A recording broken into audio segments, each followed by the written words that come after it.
all Fortune 500 companies have SAP. How the SAP consultant are different from business analyst? There would be something which need to be converted from as is to be, and that's why you are needed. Now there are two fields into this. One is an SAP technical, one is an SAP functional. Okay. Now, what is the basic difference between these two? During this journey, what kind of challenges you face and how you get out of those challenges? People think, right, that SAP is a software. SAP is not a software. And now the technology is evolving and everybody is talking about artificial intelligence. People are using ChatGPT and Copilot to solve their business problem. How you are coping up with those changes in the industry? What was the idea behind agreementpaper.com? I've been asked this question multiple times.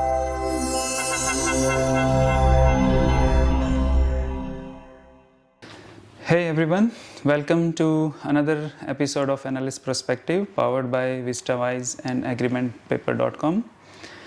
Every week I sit with the industry leaders and technology experts to understand what business and technology can come together and make an impact to the industry. And if you are listening or watching this video, I'm sure you are one of those persons who wanted to learn about what is happening at the technology level and where the industry is going right now. Today we have Nishant Jain. He is the application architect for one of the big company in Melbourne, Australia. Also, he is the founder of agreementpaper.com, a startup who is working with some latest AI technologies to help the agreements problem. Today, in this episode, we will unfold how SAP can help the major organization and how a business analyst can mix up with technology and help building a new applications for solving business problems. So on that note, I would like to welcome Nishant. Welcome Nishant. Thank you Ajay for inviting me. I'm really glad that you considered me, and thank you for finding time. Cool. Okay, so let's start with understanding your journey, how you started as an SAP consultant and become an SAP application architect. Yeah, so I started my career with Ernst & Young. I was working as an auditor. So when you work as an auditor, right, like you need to work with multiple systems now because everything happens on a system, right? So when I was going to multinational companies and all, one thing which I found it common was a system known as SAP. I was not knowing about it, but when I started knowing about it, I realized that it is one of the nervous system in all SAP, all organizations who has right number of people and everybody, like for all processes. And I feel, right, that while working with SAP was really good. So then I got hooked up, and then I played multiple roles like P2P consultant, then I P2P lead, SCM architect, solution architect, and platform architect. So here I am. No, that's impressive. The journey starting from SAP consultant to become application architect is quite interesting. From SAP, what our viewers generally ask that it's a too technical application for business to implement, right? So can you help us to understand in a layman language what SAP is all about? Okay. SAP, like, so, okay, one fun fact, right? All Fortune 500 companies have SAP. Okay, so it's not a software. If you think about it, it's not a software. It was created with a vision that there should be something where all the business processes should intermingle. For example, right, like if you have in any industry, if you go, you would have procure to pay processes, you would have order to cash processes, you would have record to report processes. There was always a need of a product which can intercombine all of them. And generic word which is being used in the industry is called enterprise resource planning, and that's why it's SAP. SAP started with one of the journey known as best businesses run on SAP, and everybody would have heard about it, right? And that's true as well. So that's a great way to put it. So You wanted to summarize that if you wanted to have a successful business, then probably you need an ERP application, and SAP is one of the best in business. Correct. Absolutely. That's really summed up. interesting. If I want you to explain a bit about how the SAP consultant are different from business analyst, because most of our viewers who are business analysts, they also find some of the opportunities in the market where they specifically assign for SAP consultant, but the job responsibilities look same as the business analyst. Is there any difference between these two roles? I would say, right, that business analyst role and functional consultant role are primarily similar. The only difference is the functional consultants would have spent more time into SAP, and they can give some advice about SAP, that what you should do, what modules are there, how businesses should run and all. But if you are a fresh person who wants to venture into SAP, right, I would say that if you understand business processes, for example, if you understand how procure to pay process works in any industry, and if you are going to one company interview or something, right, if you can understand that, then SAP is a place. Because in SAP, right, a lot of people think, right, that it is all about coding or maybe working on a system, but it is not. It is more or less a business analyst role. So for example, in any business analyst role, right, what you do as is to be scenarios. Similarly, in SAP as well, you do as is to be, and you find gap. So I would say that functional consultant and business analyst role are almost similar, but you just need to have that mindset. So is it something that you need to get some specialized into one of the module, or any business analyst can start a career into any of the module? What is your take on that? I think that any business analyst should ideally think about it, that what my experience has been till now. So for example, right, some business analysts would have spent more time into manufacturing. Sometime, right, some business analysts would have spent more time into energy businesses or banking. So if you feel that you are venturing into a market where you have spent more time into, let's say, energy business, right, then what you need to do is that, do you understand how procure to pay process works in an energy business? How order to cash process would work in an energy business? Now what will happen is, when you go into this role, you would always find a transformation journey happening, and you would always find that there would be something which need to be converted from as is to be, and that's why you are needed. And without you, I don't think that SAP implementation can also happen, because functional consultants also do the same business analyst role when they start the product. Correct. So in my career also, like I worked as an SAP consultant. Okay. Now I'm a business analyst, so I know the transition. But for our viewers who has not experienced this journey, is it fair to say that if you are working in an organization, then first you get some understanding about the business processes, Correct. Then you understand the basics of business analysis, like process mapping and Correct. managing stakeholder expectation, the documentation and communications with the stakeholders. And then you learn about the product. Correct. And then you can become the SAP consultant. Correct. So I would say, right, that SAP is all about process efficiencies, right? That's why SAP is being implemented, right? Every organization look for two things, right? Certainty and one system which can be audited.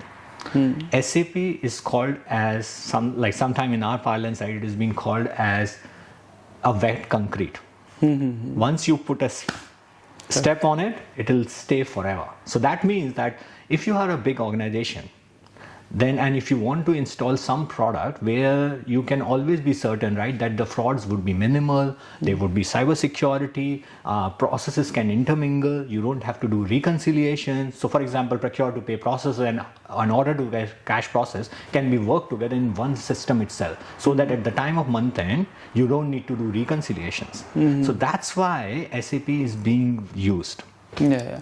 So basically, combining all the business process under one umbrella is an SAP to help the business grow. Correct.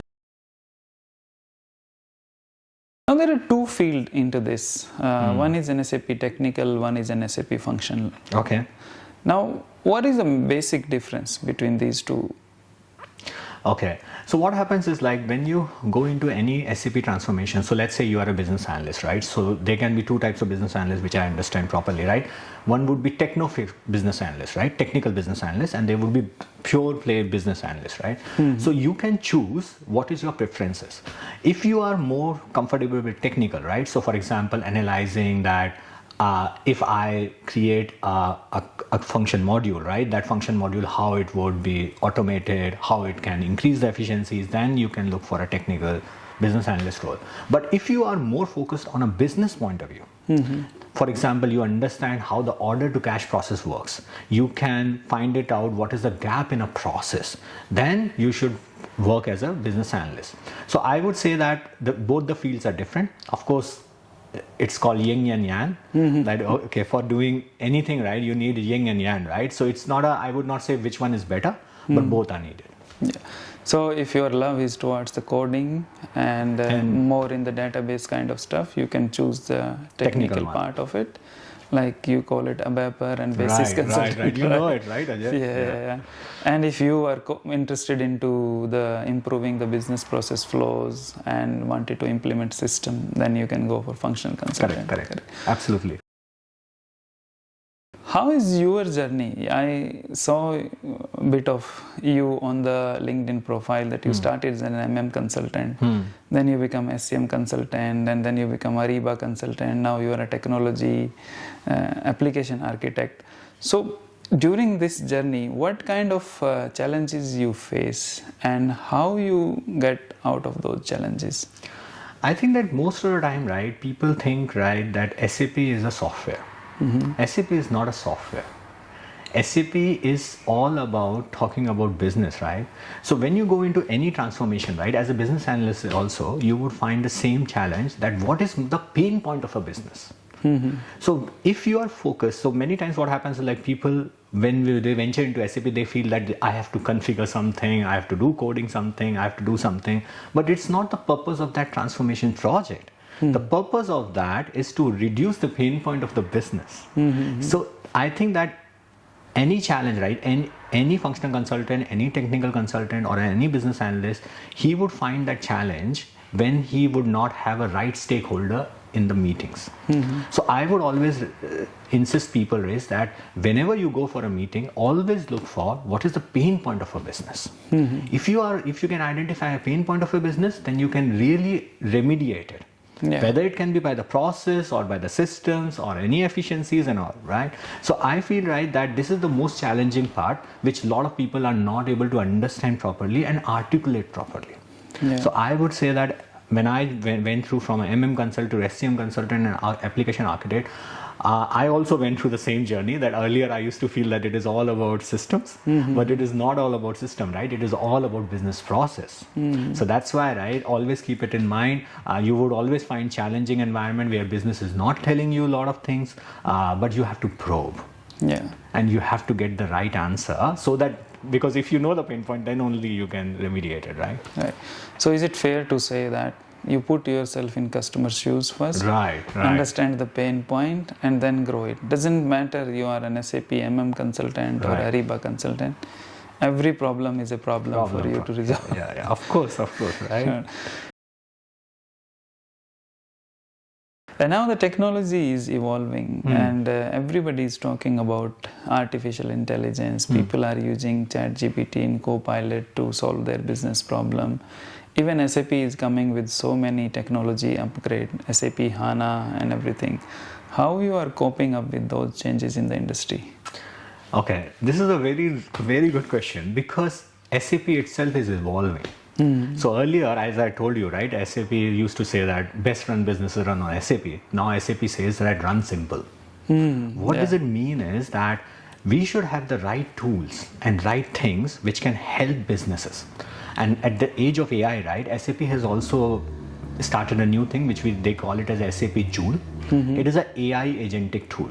So basically what happened is, like, in any SAP project, earlier you used to have like procure to pay processes, order to cash processes, record to report processes. What they have done is they have embedded AI agent in all business processes.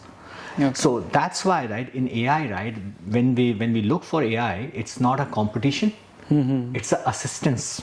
And when you give assistance to business, right, the businesses are more delighted. So I would say that in this age of AI, right, I would say that embrace AI, embrace the new functionality which are coming in SAP itself using AI, and use it to help businesses, because as businesses would appreciate if you can give them AI specific advices. Because as a business analyst, right, you need to be aware that what is available in the market, what can help a business, and that's how you can do the 2B, right? So embrace AI rather than being fearful of it. And also SAP is also doing this, like you mentioned that best business runs on SAP to run simple. Right. So that means that SAP is getting more business friendly now? Yes, because over the period of time they have realized, right, that only one thing is certain is having businesses around. And if businesses wants to run business really good, with a good efficiency, with good profit margin and all, they should have a cutting edge technology. And that's why SAP is also evolving very fast. And that's why we have so much new innovations coming up. There is something called as a business technology platform. I would not go too much technical into it, but it allowed now to create a brand new applications out of SAP itself. Earlier that was a challenge, that SAP was something kind of a rigid, but now you can create your own application inside SAP as well. So that's really good. So my next section bring on the same part, your entrepreneurship section. I did a little bit of research on agreementpaper.com, but I want to hear from you. What was the idea behind agreementpaper.com? Yeah, actually, thank you for asking me this question, right? I have been asked this question multiple times, right?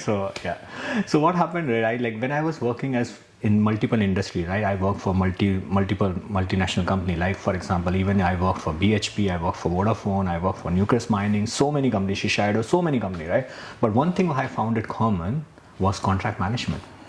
Every big company have contract management product in them, but not all product management product has as AI in it. And most of the time, even SAP has been really good, but they have forgotten something about legal. Now what happens is legal, right? Legal is a very important part of all contract management, because all contracts management happens with signing the contract. So what we have done is in the agreement paper, so this came up as an idea.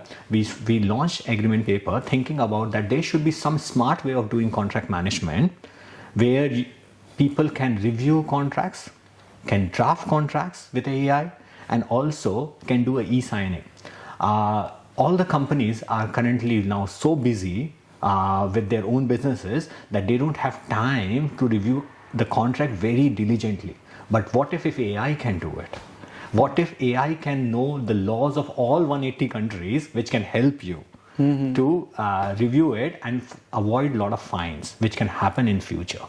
So basically any type of contract, like if I'm buying a house, I get a contract of 300 pages, and usually I look for the options where I have to sign. Same thing when I join a new company, they give me a contract and I just sign where it is due, and I just look at the how much they are paying me. Right. So is agreementpaper.com truly can review all type of contract and advise you what is best for you and what is not good for you? Absolutely, right? That's the intent, right? So for example, you talked about section 32, right? So in section 32, a lot of time you go to the conveyancer and you ask, right, what is like, can I sign this? But what if you yourself can review it once? It would tell you whether it will have an easement in it, whether the land size is right, is there any blockage or anything which you think about it, which should be there. Whether simple thing, whether the keys would be given to you after, keys would be given to you after house, right? Even in employment contract, right? A lot of time you miss the fine lines that if you don't come to office for, let's say, 5 days or something, that your bonus would be affected or something like that, right? Some things which may be very, very important, which you might be missing before signing it. So what if you review it and then sign it? Okay, so basically instead of spending so much time on reading the contract, You just upload the contract in application, and then agreementpaper.com will do the heavy lifting for you. Correct. And vice versa. And it is only one part of the entire jigsaw puzzle, right? So in agreement paper, you have large number of other functionalities also. Like for example, you can draft your own contract. So this is for the lawyer friends who are watching this. The people who can also use it for day-to-day services. Organizations can use it for executing the contract. They can do the real-time collaboration using Google Doc. So we are using multiple plugins, right? We are using eSignwell to do the e-signing. We are using Google Doc for active collaboration. We are using OpenAI. We have written our own LLMs so that the accuracy of the advices are really real good. Oh, that looks pretty cool.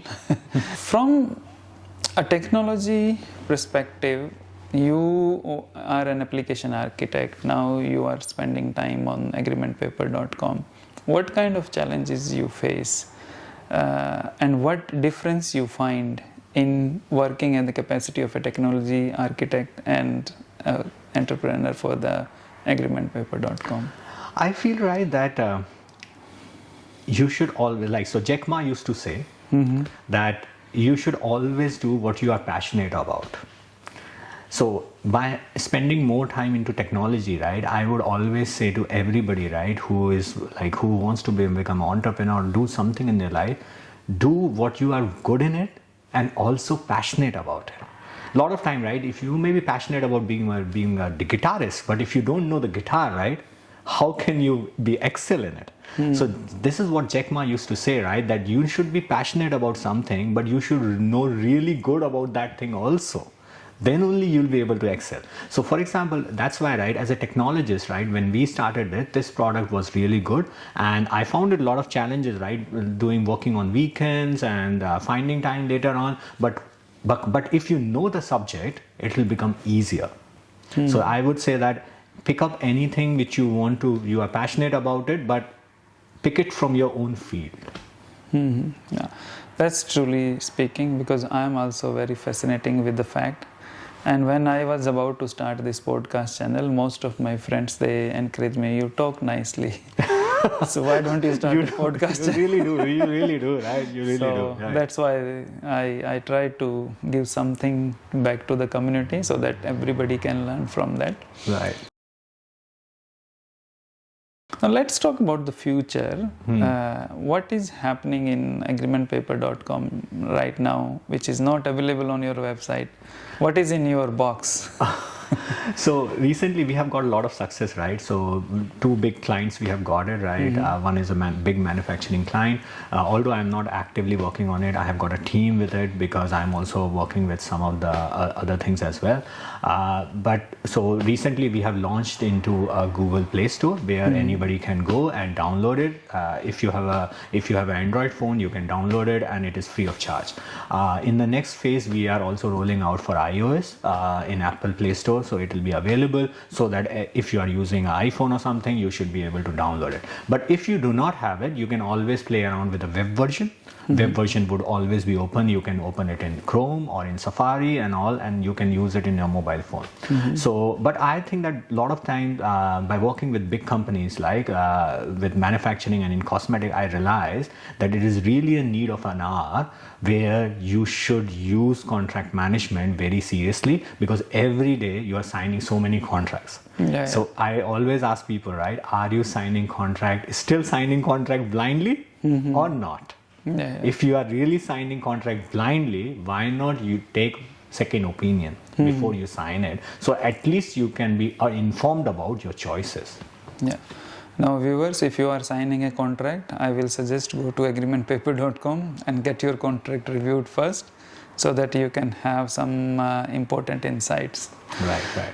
Now coming back to SAP and Business Analyst, because in my podcast, my focus is more on understanding how a business analyst can incline with SAP consultant or other technology consultant, and how they can bring industry challenged product into life.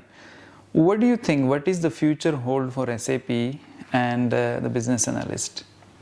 I would say that without business analyst, right, I would say that SAP cannot exist. And of course, right, in SAP, there is always a need, because without business, there is no existence of SAP. Okay, so what does it mean is that SAP is like, a lot of people think, right, SAP is just an installation. You can just go and install it and it will start working. It's not. SAP is a product for business process re-engineering. So what does it mean is that if you are a business analyst, you should always, and if you understand business, then you are really right fit for SAP. So in future as well, right, SAP may come with large number of new features, but if you understand the business problem, then only you can find the solution in SAP. If you do not understand the business problem, then you do not know what to implement and how to implement, right? SAP is also called as prepackaged software. So it's not something that you have to start from scratch. You can install it, but you can find the business processes. You have to map the business processes. And that's why it's called business process re-engineering. So well, recently I come across these kind of challenges because I got a lot of feedback from our viewers as well, and they come across certain situations like business stakeholder want them to make application based on their business, but applications like SAP and Salesforce, they are the standard application and they want business to run according to their business processes. So what is your advice to those consultants who are in such kind of situation? Yeah, I think that a lot of time, right? Okay, before we start, right, change is something very difficult, happens for everybody. So if you ask somebody to change, right, it will always be painful, right? So the first reaction to change, anybody would say that, I don't want to do it. And that's the main challenge anybody would find it in SAP implementation, right? Because SAP, when you go for any transformation, right, if you ask a business, right, that you were doing business process something like this, but in SAP it would work like this. First reaction of a business would be that I am not comfortable. Because it is instigating a change. But the change is always good as well, because it is for betterment, right? So what does it mean is that in SAP, in your business process, let's say, given an example, right, you might be sending a purchase order by email or by paper post, right? But in future, maybe it can be automated. It can be sent by electronic transfer, right? Maybe you can open it in the app, right? A lot of time used to happen is in a business process, right? You would find a business process which is very clunky. You are doing a lot of manual work, but in SAP you can do automation. So I think that every time if you go for a business like transformation, right, you should always tell business, right, that don't fear SAP, adopt SAP. Embrace. Right. That's a gold advice actually. And from a business analyst perspective, what advice you give them to collaborate better with technology consultant? Because I have experiences that there are so many gaps into this.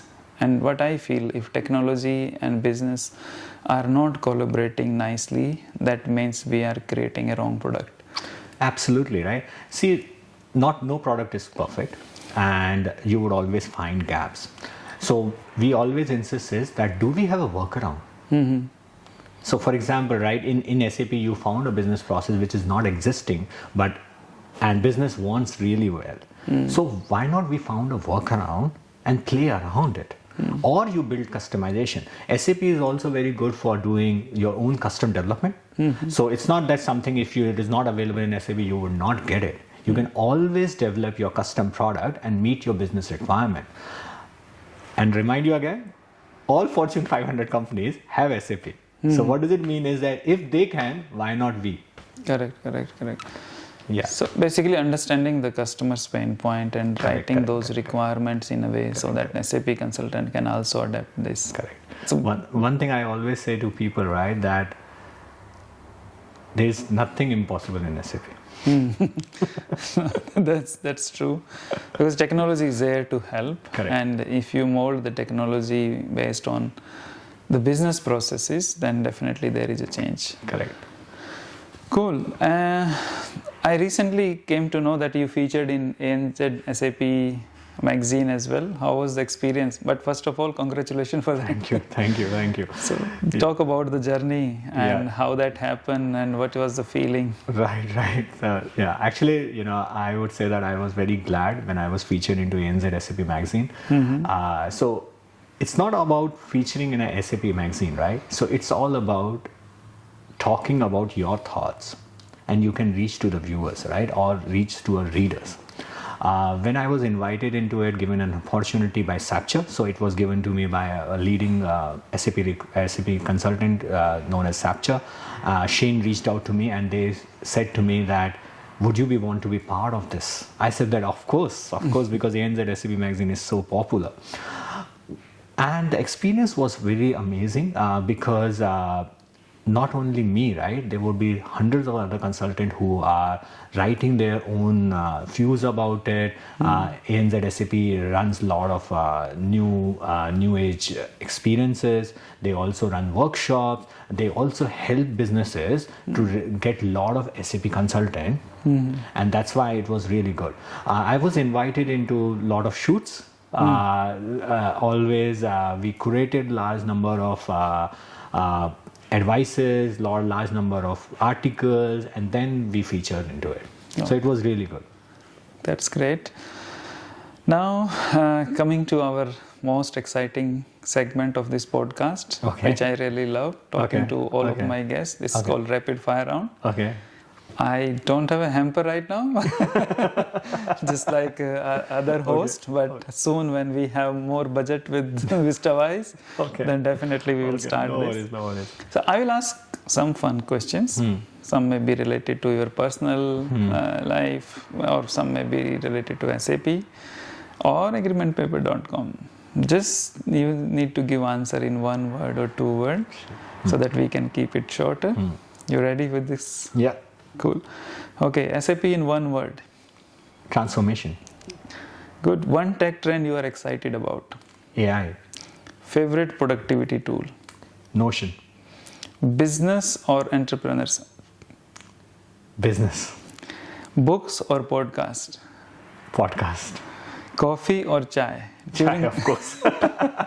But you live in Melbourne, you should have coffee. Yeah, of course. I need to have coffee more, but I like chai, right? So, yeah. Melbourne coffee is so popular. Right. If you guys are in Melbourne, must try the Melbourne's coffee. No, thank you, Nishant. Thank you for this exciting discussion, and thank you, viewers, for listening us and connecting with us.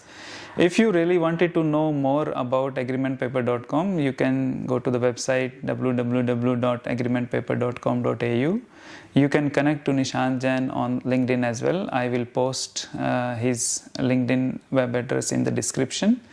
If you wanted to hear the insights and if you wanted to learn about what is happening in technology, stay connected with agreementpaper.com, Nishant Jain, and our channel Analysts Perspective, where we sit with technology expert and industry leaders to unfold what is happening in technology these days. For now, I am your host, Ajay Kaushik, signing out with Nishant. Thank you, Nishant. Thank you.